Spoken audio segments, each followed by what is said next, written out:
So here we go. We're going to start right out with our first guest, and I'm going to dispense with all the notices that I usually do because I want to give all the time I can to the guests. In our first segment, we have Laurie LaFond. She's sitting next to me, and then Wendy Hall. Did I get that right? Wendy Hall, right? And then Cliff Oliver. He's a photographer and a publicity person, right? You do a little this, that, and the other. Yeah. And behind me, I have this is Daniel, right? And Jonas is coming on, and they each have a different bird, and we're going to be talking about that.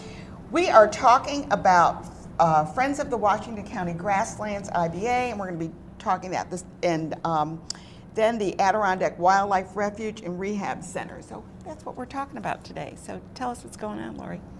Well, Friends of the Washington County Grasslands, IBA, is a nonprofit that I founded about 5 years ago, and we're working to conserve habitat for endangered short-eared owls and other at-risk birds. And this is a short-eared owl? That's the short-eared owl right there. Oh my goodness. And what beautiful eyes. Yeah, they're incredible. And in the winter, they will flock together, and I've seen as many as 24 of them, and they'll start swooping over and under each other, and before they start foraging. So it's an incredible sight, and this habitat is critical to their survival in New York State. What do they eat? They eat primarily mice and voles, small rodents like that. Okay. And we have other at-risk birds, about 10 altogether, but the whole Washington County grassland supports about 200 bird species. So it's an incredible habitat that we're working to conserve. And we have the Winter Raptor Fest, our 4th annual this year. And it's an event we founded to raise awareness of these birds, and it supports our efforts to protect their habitat. And people can go, it's a 2-day event, is that correct? It's a 2-day event, and 30th? March 29th and 30th. We have free flight, raptor demos, and live bird of prey programs. Wendy is one of the educators that comes to the event. They bring a lot of different raptors, and it's a beautiful. I'm sorry, I'm listening and I'm looking and looking. Can I just say one thing? This bird is so alert.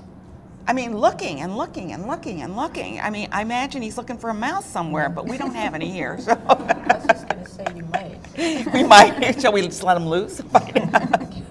So, Wendy, you're part of the rehab and refuge, yes, right? I'm a co-founder of the Adirondack Wildlife Refuge and Rehabilitation Center, and we partner with Laurie with the important bird area, the IBA, because we basically do the same things. We promote responsible stewardship of the earth and try and conservation of habitat, and these are our indicator species, our, if you will, canaries in the coal mine. Yeah, exactly. They tell us what is going on with the environment, and it's extremely important for us, as we are the Jonas, Daniel, and I, and a couple of other wildlife rehabilitators that we work with are the first responders, and we see, firsthand what the habitat is. If there's too much pesticide, then exactly. things aren't born, the eggs aren't developing, right, or that would the be animals, the DDT, the little, but there's others now still. Yeah, there's others, so yes, so that is an indicator species that we use. And Clifford, you're involved with this as well, is that I right? am. I'm just totally in love with these birds. I know. Yeah, they just fascinate me. Their skills and ability. You were saying how alert this bird is. Their hearing exceeds their vision. Really? They can hear. One of the things I found out that. That's why we put you on first, because we were worried about the music with the birds. Well, they can hear your heart beating in your chest. Oh my good. So they're a good indicator that I'm still alive. Very much so.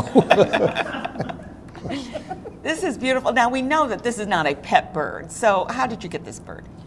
This bird actually is from Utah, and oftentimes wildlife rehabilitators, when a bird cannot be released back into the wild, but it can have a quality of life, so it can be used as an educational bird, which is raising public awareness. I see. So this bird was found on the side of the road, but we're not sure whether it was a neurological due to pesticide, because it has a crooked beak. It flies, but it cannot be in a cage. Can it eat? It eats, but it cannot be in a cage larger than 10 feet. Okay. Because then it can't find its food. So we're pretty certain that it had neurotoxins. Okay, all right. So yeah. And you brought another bird too, so we'll bring that in as well too. Yeah. I think this is so important because we look at these creatures. They're just magnificent. We had photos. Did you show the photos, Greg? Yeah, he just ran. Okay. I wasn't looking. I was looking at the real thing, So, And the video. You already showed the video? Okay. Okay, good. Let's talk about that. Maybe they can switch birds in. Okay. There it is. Now this is where you're located, or? This is in the heart of the Grasslands. The first one you saw, the short-eared owl, we were actually watching for that day, and one of my board members, Tom Welcome, took that video. It was hard to get them all together though, because they kept passing each other. And this is some video I took this winter. We've had quite a few snowy owls this winter. There's been an eruption of them, and so this is another bird that is a regular visitor to this important bird area. And the kestrel. And there's the kestrel, right? Kestrel. This Kestrel. is I'm sorry. Yeah, an American kestrel. They are our smallest falcon, and they're also another species that is out in this habitat and is a rapidly declining species. So there's projects that DEC is working on, a nest box project to help build the population back up. Where would I see? Would this be in my backyard? Would it come in my backyard, do you think? It could if you had fields. They like fields. They like fields, Often okay. you'll see them along high wire lines, and they have a beautiful flight. They'll, unlike other falcons, they'll hover over their prey, and a rapid wing beat, and then boom, they'll pounce down there. Yeah, Well, we have the big hawks in our backyard, and they go after squirrels. It's like I'm yelling to the squirrel, "Don't go up the tree! Don't go up the tree!" Because I figure it's going to get caught if it goes up that tree. That hawk is going after it. Yeah, no, these are much more. And so, what do they eat? Do they eat grain, or will they eat crickets and things? Crickets, yeah, they'll eat large insects, very small birds. They will eat birds. Oh yeah. Okay. Yeah, so if you have a bird feeder, that's an attraction to a lot of birds of prey. Okay. Primarily mice and voles, and they'll eat a lot of grasshoppers and during the summer breeding season. I've seen them catching snakes. And, Really? Oh my yeah. God. But it depends, like when other easier prey is around, they don't really go after the songbirds that I've seen or heard about. It's during like the winter months or when they can't get the easier prey like mice and voles and grasshoppers that they will go after smaller birds. Well, this is a beautiful bird. I mean, and I loved that it made a little welcoming sound when it came on and chirped a little bit. But I heard that and I'm thinking, can I remember what that sounds like so that when I can go outside and I hear the birds. I have a clock that has a different bird sound because I'm trying to learn them all, and it's not easy. No, it's not. It's interesting why we have him, though, because you're mentioning what they eat. He had metabolic bone disease because someone took him out of the wild and fed him the wrong food. Oh, really? And Jonas basically saved him by giving him lots of insects when he was still So young. he was eating bird seed rather than... No, he was eating beef. Oh, beef. And lamb, Beef and lamb. which his body couldn't metabolize because that's totally How wrong. did he get the beef and lamb? You mean he was getting it in the wild? No, No, no. She said McDonald's. someone took him out of the wild. They found him on Oh, the and they ground. thought it's a bird. It probably can't eat worms. I can't get worms, so let's give him beef and Many lamb. times people don't understand that when an animal is fledgling Okay. and learning to fly, they fly from the ground up. Their parents are communicating with Yeah. them, but if they see them on the ground, they assume That it's that fell they out of have the been nest. abandoned and take them. And in this case, this is the history for this bird. So Jonas found so many grasshoppers and saved him. So Yeah, that's really great. Well, you could buy crickets, I think, at some of the pet stores, too, to feed to as well. I mean, yeah. But we don't recommend that you take any of these animals from the wild. And if you want to see them, I would recommend that you go to the Raptor Fest. And now, do you have like the peregrine falcons there yes. as well? And the harriers? We have pretty much every native bird species. People can come out to the Raptor Fest and see a lot of these birds. They'll see some of them in free flight when some of the presenters do the free flight with their birds. And we also have horse-drawn sleigh or wagon rides, activities for kids. New this year, New York State DEC is doing a radio telemetry tracking demo. Oh, nice. And it's the same thing, like they've been capturing the short-eared owls And tagging putting a transistor on them, or I mean a transmitter, and then they will track them. So they're going to put it on a stuffed owl, let the kids hide the stuffed owl, and then they'll go they'll out find it. and they'll use the same unit to find that, and so they'll learn about it. Yeah, and I think it's so important to have your kids learn about nature and have such a respect for nature and to protect it. That's so important. We tend to see people want to just tear down this habitat and put up something. Yeah. Anything.